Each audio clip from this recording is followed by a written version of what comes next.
killer. Abiy Ahmed is a killer. Free Christian Tadele. Free Christian Tadele. ተጠያቂ ነው ተጠያቂ ናችሁ እያንዳንዳችሁ ህፃናት በሴት ህፃናት በድሮን እየተገደሉ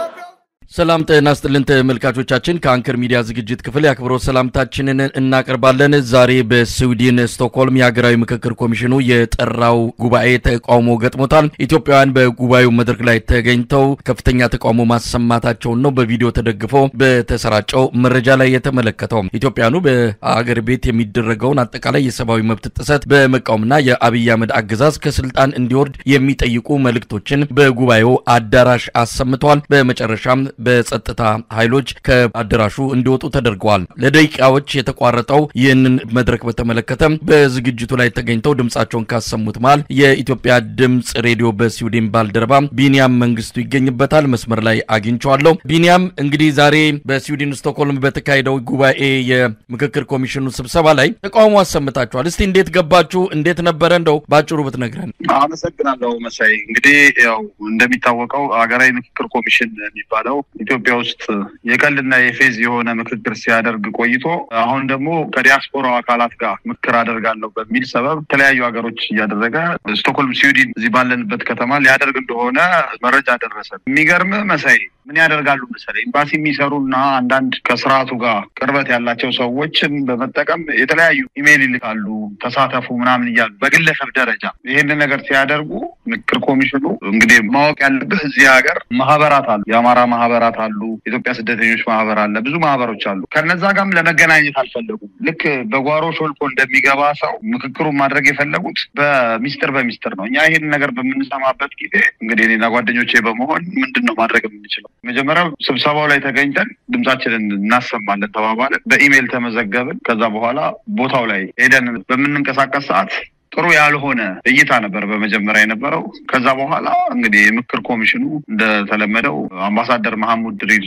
አሉ እሳቸው ናቸው የመክፈቻ ንግግር አድርገው ኮሚሽነር ሂሩትም ነበሩ የምክክር ኮሚሽኑ ምክትል ኃላፊ ናቸው እሳቸው ነበሩ ንግግር ያደረጉት ከዛ በኋላ እኛ ምንድነው በጨዋነት እንደማንኛውም እንደታደመ ሰው ድምጻችንን ለማሰማት ነበር የፈለግነው ከዛ በኋላ ግን ሁኔታው በመሃል ጥያቄዎች ሲጠየቁ አይፈልጉም የሚያቋርጡ ሰዎች ነበሩ ይሄን ነገር ለማድረግ እኛ በስራ ጥያቄያችንን ለመጠየቅ ነበር መጀመሪያ የፈለግነው ግን በተደጋጋሚ የሚናገር ሰው ልክ የነሱ ተመሳሳይ ያልሆነ ሐሳብ ሰው ሲያቀርብ ያቋርጡን ነበር በዛ መልኩ ነበር የተካሄደው እንግዲህ ወደ ተቃውሞ መጣችሁ ከዛ በኋላ በቪዲዮ ላይ የምንመለከተው ተነስታችሁ በጃቹ ያዛችሁት የተለያዩ መፈክሮች መልእክቶች ነበሩ እሱን ያሰማችሁ በድምጽም ከፍተኛ ተቃውሞ ነው ያሰማችሁት ከዛ ተቋረጠ እስቲ ይሄን ትዕይንት ግለጽልን ትግሬን እየገደል ኦሮሞን እየገደል ካማራን እየገደል ስልጣን መቀጠል አችልም አብይ አህመድ must go ገና stop Amara genocide stop Amara genocide free Christian Tadele አልጠየቅንም ገና free አብይ አህመድ ስልጣን ይልቀቅ አብይ አህመድ must go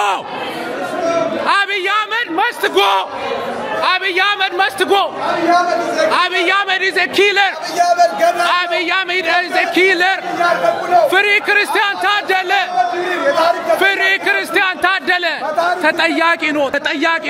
ተጠያቂ ናችሁ እያንዳንዳችሁ ህፃናት በሴት ህፃናት በድሮን እየተገደሉ ነው Stop Amara genocide Stop Amara genocide Stop Amara genocide Stop Amara genocide Stop Amara genocide ችግር የለውም ይዛል Stop Amara genocide He's a killer Yes Stop Amara genocide Yeah I have a right to speak It's Sweden Yeah It's Sweden It's not Ethiopia Yeah I have the right Yeah sir እንግዲህ የነበረው መጀመሪያ እንደተባለው እንደነገርኩ ቅድም እና አምባሳደር መሐመድ ንግግር ካደረጉ በኋላ የተሳትፎ ለተመልካቾች ለተሳታፊዎች እድል ይሰጥ ነበር። አንድ ሰው ተነስቶ ሲናገር አካሄድ እያሉ ኤምባሲ የሚሰሩ ሰዎች ናቸው የተለያዩ ያቋርጡት ነበር። ድጋሚ ደግሞ ሌላም እድል ሲጠየቅ ሲያቋርጡ እኛም መፈክር አዘጋጅተናል እዛ ገብተን እንደምናሰማው የተዘጋጀንበት መፈክር ነበር። መፈክሩን ይዘን አብይ አህመድ ስልጣን መልቀቅ አለበት፣ ኢትዮጵያ ውስጥ ጦርነት እየተደረገ ምክክር አይደረግም። እንደሚታወቀው ያው የብልጽግና መንግስት የታይታ ስራ ነው የሚሰራው። ብልጽግና ሙሉ እድሜውን ያለችውን ይሄን 7 ዓመት ሙሉ የጨረሰው የታይ ከልብ ያልሆነ ስራ በመስራት የላይ የቅብጽ ስራ ነው የሚሰራው። ኢትዮጵያ ውስጥ የተደረገውን የምክክር ኮሚሽን ሂደት ታውቀዋለህ መቼም። ያልተወከሉ የማይወከሉ የህብረተሰብ ክፍሎችን ነው አነጋገርን እያሉ በየቦታው ሲያደርጉ የነበረው። ያንን ቀልድ እዚህ አውሮፓ ይዘው መጡ። እንግዲህ ይህንን ነገር ባለበት ሁኔታ ሰውን ደግሞ እንዴት አድርገው ነው የሚያፍኑት? ይሄ የለመዱት ነው። አሁን እነዚህ ኮሚሽኑ አባላት አንድ ላይ ነው የሚንቀሳቀሱ። የሚገርምህ መጀመሪያ ሲመጡ የተጠና ነው አካሄዳቸው ሁሉ ነገራቸው። ከዛ የሚናገርን ሰው አቅጣጫ ይሄ ማሸማቀቂያ መንገዳቸው አቅጣጫ አካሄድ ምናምን ብለው ያቋርጣሉ የሚናገር። እንደዛ ሲያደርጉ እኛም ቀጥታ ገብተን መፈክራችንን አውጥተን አሰማን። አብይ አህመድ ገዳይ እንደሆነ፣ ብዙ ኢትዮጵያውያን ደማቸው እየፈሰሰ እንደሆነ፣ ብዙ ኢትዮጵያውያን ወደ ትምህርት ቤት መሄድ እንደማይችሉ፣ አገዛዙ ብዙ የፖለቲካ እስረኞች እንዳሉ፣ ጋዜጠኞች፣ የፓርላማ አባላት ሳይቀሩ በእስር ላይ ባሉበት ሁኔታ ኮሚሽኑ የያዘው ቀልድ ነው የሚል መፈክር ሰማን። ይህን በምናደርግ ጊዜ ጥበቃ ጠሩና አስወጡን። ለመግባት ሞክርን፣ ደጋግመን አትገቡም አሉን። ከዛ በኋላ የሆነ ሰዓት ላይ ደግሞ ግቡ አሉንና እኛ ልንገባ በምንዘጋጅበት ሰዓት የፖሊስ አባላትን ጠሩብን ማለት ነው። ፖሊስ አባላት መጡ። ከዛ በኋላ ይዘውን ምንድነው የምታደርጉት አሉ። እኛ በትክክል ነገርናቸው። ምንም አይነት አካላዊ የሆነ ቫዮለንስ አልፈጸምንም። እኛ እያደረግን ያለነው በተቃውሞ መብታችንን እየገለጽን ነው አሉ። ያው እንግዲህ ካለው ከጸጥታው አንፃር አይ በቃ እናንተ ቦታውን አካባቢውን ልቀቁ ብለው በጸጥታ አካላት ብለን ልንወጣ ችለናል ማለት ነው። እንግዲህ በዛ በወቅቱ ተቃውሞ በምታሰሙበት ጊዜ የኮሚሽኑ አመራሮች ምን ይሉ ነበረ? ለውይይት ነው የጋበዙት። እንደውም ብዙ ጊዜ የሚሉት የብልጽግና ደጋፊዎችን ከምንሰበስብ ሌላውን የህብረተሰብ ክፍል ከሌላው ጋር ብንገናኝ ይሻላል ይላሉ። ጠርቷችሁ ካመጣችሁ በኋላ ሐሳባችሁን እንዳትሰጡ ተደረገ። በዛም ተቃውማችሁን መግለጽ ጀመራችሁ። ምን ይሉ ነበረ?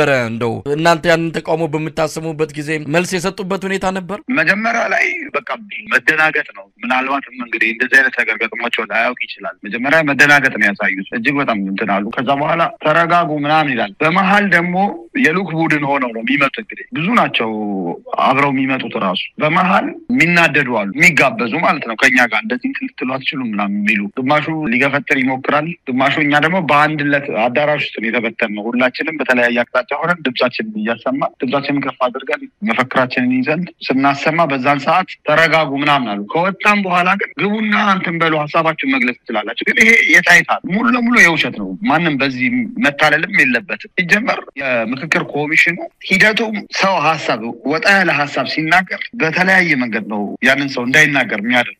ከመሀል አለ ሰው አካሄድ የሚል ሰው አለ። ያለ አግባብ የሆኑ ነገሮችን ተናግረው ሰውን ለማቋረጥ ነው የሚሞክሩት። በዛ ነገር እኛ መጀመሪያም ተዘጋጅተን ስለነበረ እኛ የእነሱን መጀመሪያ ላይ ቢያንስ ለ1 ሰዓት ከምናምን የተለመደ የተሰለቸ ይሄ ታውቀዋለህ መቼም የካድሬ ቃሎች እንደዚህ አድርገን ቁጥሮች የሚዘገን ቁጥሮች ምንም ጥቅም የሌላቸው ቁጥሮችን እየጠሩ እንደዚህ አድርገን እዚህ የህብረተሰብ ክፍል አወያይተን ኢትዮጵያ ውስጥ የተደረገውን እውነታውን እናውቃለን። ከዛ በኋላ የኛ አንድ ላይ ያን ነገር ከማድረጋችን በፊት የሚናገረው ሰው ተነስቶ ሲናገር ምንድነው ኢትዮጵያ ውስጥ ያለውን ችግር ፈታችኋል ወይ ወደዚህ ከመምጣታችሁ በፊት ብሎ በሚጠይቅን ሰዓት ያቋረጡት። እኛም ተነስተን ይሄ ነገር እንደማይሆን አድርገንና የእነሱ ምላሽ የነበረው መጀመሪያ መደናገጥ ነው። ከዛ በኋላ ድጋሚ አስገቧቸው ብለው የማባበልና የስራ እኛ ደግሞ ድምጻችንን አሰምተን ከአዳራሹ በጸጥታ አካላት ወጥተናል ማለት ነው። እንደው ምን ያሳያል ቢኒያም የምክክር ኮሚሽኑን በተመለከተ ከተቋቋመበት ጊዜ ጀምሮ ስንተቸው ስንቃወመው ስናወግዘው እንዲፈርስም በተደጋጋሚ ጥሪ ስናደርግ ነበረ። ምክንያቱም ኮሚሽኑ ካፈጣጠሩ ጀምሮ የተበላሸ ተንጋዶ የተፈጠረ ጦርነት ባለበት ሀገር ላይ ብዙ ችግሮች ባሉበት ሀገር ላይ ዘሎ ምክክር ላይ የሄደም ድርድር ያስፈልጋል። ቢያንስ ጦርነት እያለ ምክክር አይካሄድም ሲባሉ ምንም ችግር የለም መሳሪያችሁን አስቀምጣችሁ ግቡ የሚለውን የብልጽግናን አጀንዳና ተልዕኮ ይዘው የሚያስፈጽሙ እንደሆነ የብልጽግና አንድ ክንፍ እንደሆኑ በተደጋጋሚ ያሳዩበት በራሳቸው ያስመሰከሩበት ነው። ያሉበትም ሁኔታ ይታወቃል። በምን ተይዘው በደህንነት ጫና ውስጥ ሆነው እንደሚሰሩ ይታወቃል። ዝርዝሩን ውስጣቸው ያለውን ነገር በደንብ የሚታወቅ ነገር ነው። ነገር ግን የተገኙ ሰዎች አሉ እዛ መድረክ ላይ በአዳራሽ ውስጥ ሰዎች ይታያሉ። እነማን ናቸው? እውነት ለመናገር አንዳንድ ጊዜ የኤምባሲ ሰዎች ናቸው፣ እዚህም የተገኙት የኤምባሲ ሰዎች ናቸው። በጣት የሚቆጠሩ የብልጽግና ሰዎች እንደሆኑ ይታወቃል። የሚመካከሩት እርስ በርስ ሆነ እርስ በርስ ምክክሩ በራሱ ትርጉም የሌለው ነው። ግን እነማን ናቸው? እንደው የሚታወቁ ናቸው በኢትዮጵያ ፖለቲካ ውስጥም ሆነ በአጠቃላይ በነጻነት ትግሉ ያን ያህል የሚታወቅ ጉልህ የሆነ ለምሳሌ እኛ እዚህ በምንኖርበት ሀገር ውስጥ ኤምባሲ ውስጥ የሚሰሩም አሉ፣ አንዳንድ የሚንቀሳቀሱ ሰዎች አሉ፣ በተለያየ ነገር የመጡ ሰዎች አሉ። ከዛ ሌላ ግን ማወቅ ያለብህ ሲመጡ ራሳቸው የሉክ ቡድን አላቸው። በዛ ያሉ የሉክ ቡድንም ይዘው ነው የመጡት የሚንቀሳቀሱት። በዚህ አጋጣሚ ወጪውንም ማስላት ትችላለህ መሳይ። የያዙት ቦታ እዚህ ስቶክሆልም የሚኖር ሰው ያውቀዋል።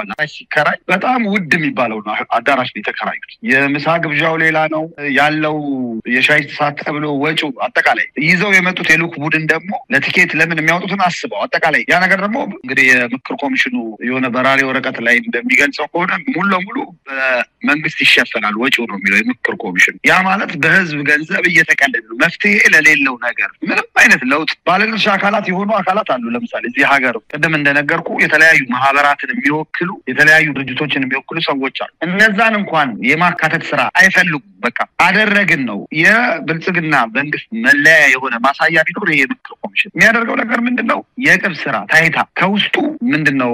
አንድ ጸሐፊ ትላንት ፌስቡክ ላይ የጻፈው ሀሳብ ነበር። ሞተሩን አውልቆ ከመኪና ላይ ሞተሩን አውልቆ ቀለም የመቀባት ስራ ነው ብልጽግና የሚሰራው። በቃ አጠቃላይ እውነተኛ የሆነ ውይይት ከማጋ ነው የማደርገው ብለው ሳይሆን ከማይወክሉ ከማይመለከታቸው ሰዎች ጋር አምጥተው ያ ነገር ተደረገ ብሎ ለሆነ ለሚያሳዩት አካላት ለምዕራቡ መንግስት የሚሆን ለተለያዩ ለነሱ ለሚፈልጉ ተደረገ ለመባል እንጂ ትንሽ ነገር እንኳን ሲደረግ ያ ነገር በፍጹም መልእክቱ እንዲተላለፍ አይፈልጉም። ስለዚህ ይሄ የተለመደ ስራ ነው። ያን ነገር እኛ ደግሞ ያደረግነው ምንድነው? ኢትዮጵያ ውስጥ ሰዎች መናገር በማይችሉበት ሁኔታ የተለያዩ የፖለቲካ እስረኞች የምክር ቤት አባላት በጉልበት መብታቸው ለመከሰስ መብታቸው ሳይነካ እየታሰሩ ባለበት ሁኔታ ሰውን ማፈን ደረጃው እዚህ ደርሷል የብልጽግና ነው። እዚህ ግን አይችልም። ቢያንስ እንደፈለጉ መጥተው የፈለጉትን ያህል ፕሮፓጋንዳ ቢነዙ እዚህ መጥተው እኛን ሊያታልሉ አይችሉም። እዚህ ሀገር መጥተው ነጻነት ባለበት ሀገር ላይ መጥተው እንደፈለጉ ሊሆን አይችሉም። ስንናገርም ያው ይረብሹናል ምናምን ብለው መልእክቱን ያስተላለፉት ግን ይኖራል። ሁልጊዜም አንድ ስርዓት ሲኖር የተለያዩ ሰዎች ይኖራሉ፣ በጥቅምም በምንም አብረው የሚሰሩ። ግን ነጥቡ ምንድነው? ይህ የምክር ኮሚሽን የሚሰራው ስራ መጋለጥ አለበት። ልክ በዚህ መንገድ በየሄደበት በየደረሰበት ፊት እየነሳቸው እነዚህ ሰዎች አሁን ሀሳባቸው ምንድነው? ኢትዮጵያን በሙሉ አመካክረን እንግዲህ 120 ሚሊዮን የሚወክል ከትግራይ ክልል ውጭ ሁሉንም እንትን ብለናል ነው የሚሉት። አሳትፈናል፣ አካታች ነው፣ በኩራት ነው የሚያወሩት። መዝሙር አድርገው ምን ብለው በቃ አካሄዱ ይገርምሃል ከላይ ሲታይ ለማያውቀው። ውስጡን ግን ስታየው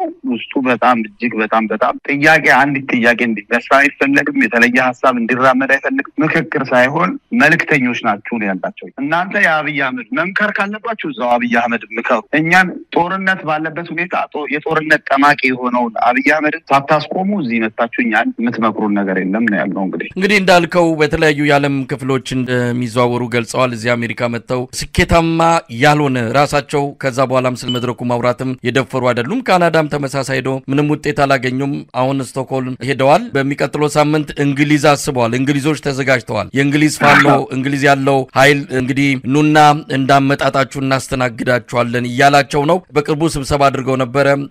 ምንድነው የዙም ስብሰባ አድርገው ነበር። እዛም የለንደን ፋኖች ተገኝተው ልካቸውን እንደነገሯቸው እንዳትሞክሩ ብሏቸው እንደገለጹላቸው ነው ከውስጥ መረጃ ያገኘ ነው። እንግዲህ ለንደን ላይ ቀጣዩ ፕሮግራም እንዳለ ነው የሰማነው። እንደው በአጠቃላይ መልእክት ካለ በመጨረሻም ቢኒያም እንግዲህ የማስተላልፈው በተለይ ደግሞ ለዲያስፖራው ውጭ ሀገር ለምንኖር እድሉ አለን። ሀገር ቤት ያለው ሰው በተለያየ መንገድ አፉ ተሸብቧል። በተለያየ ምክንያት መናገር ድምፁን ማሰማት አይችልም። እዚህ ባለንበት ሀገር ግን ቢያንስ እነዚህን ሰዎች ማሸማቀቅ እንችላለን። እነዚህ ሰዎች እያደረጉ ያሉት ነገር ኢትዮጵያን ይዞ የሚጠፋውን መንግስት መልእክት የማስተዋወቅ ስራ ነው እየሰሩ ያሉት። የተለያዩ ቦታዎች ላይ እየተዘዋወሩ ከትላንት ወደ የእነሱ ዌብሳይታቸውና እንትናቸው ላይ ማየት ይቻላል። የምክር ኮሚሽኑ ላይ እየዞሩ እዚህ ካሉ ፖለቲከኞች ጋር ለመገናኘት ጥረት አድርገው ነበር ይሄን ነገር አሁን የውጭ መንግስቶች ሲያዩ መንግስታት በሚያዩበት ጊዜ ምንድነው የሚመስለው ለሰላም ቁርጠኛ እንደሆነ የአብይ አህመድ የብልጽግናው ስርዓት ለሰላም እጅግ በጣም ግማሽ መንገድ በላይ የተጓዘ የሚለውን ስያሜ ለማግኘት ይሄ እንዳልሆነ ግን ሁሉም በያለበት በሚኖርበት ሀገር ላይ ካለችው ጊዜ ላይ የተወሰነ ጊዜ ተውቶ ገብቶ በተለያየ መንገድ ተቃውሞ ማሰማት አለበት በንግግርም እነዛን ሰዎች እንደፈለጉት አጀንዳ ሰጥተው እነሱ አካሄዳለሁ ለምሳሌ አሁን የሰዓት ቀደም ተከተሉ መጀመሪያ ይሄን እናረጋለን ከዛ በኋላ የህዝብ ጥያቄ እንሰማለን ከዛ አጀንዳ እንሰበስባለን አሉ የዛን ጊዜ ነው እኛም አጀንዳ ከሆነ እንልክላችሁ አጀንዳ ይሄን ነው ብለን መናገር ስንጀምር ነው ማፈን ጀምሮ ስለዚህ ሁሉም በያለበት ጠንክሮ ኢትዮጵያ ውስጥ ያለው ነገር ቀልድ አይደለም በጣም ሀገሪቱ አደገኛ ሁኔታ ላይ ያለችው በጣም እጅግ በጣም ብዙ ሰዎች ደማቸው እየፈሰሰ ነው ቀልድ አይደለም ጦርነት አሁን ይሄ ሽርሽር የምክክር ሳይሆን ሽርሽር ሊባል የሚችል ነገር ነው ያደረጉ ያሉት ስለዚህ መፍቀድ የለብንም ነፃነት ባለበት ሀገር እየኖርን የወገናችን ድምጽ ካላሰማን በእውነት እኛም በታሪክ ተወቃሽ እንሆናለን ይሄን ነው እንግዲህ ላስተላልፍ የምችለው በጣም አመሰግናለሁ ቢኒያም መንግስቱ የኢትዮጵያ ድምጽ ሬዲዮ በስዊድን ባልደረባ ለሰጠን ማብራሪያ እጅግ አድርጌ አመሰግናለሁ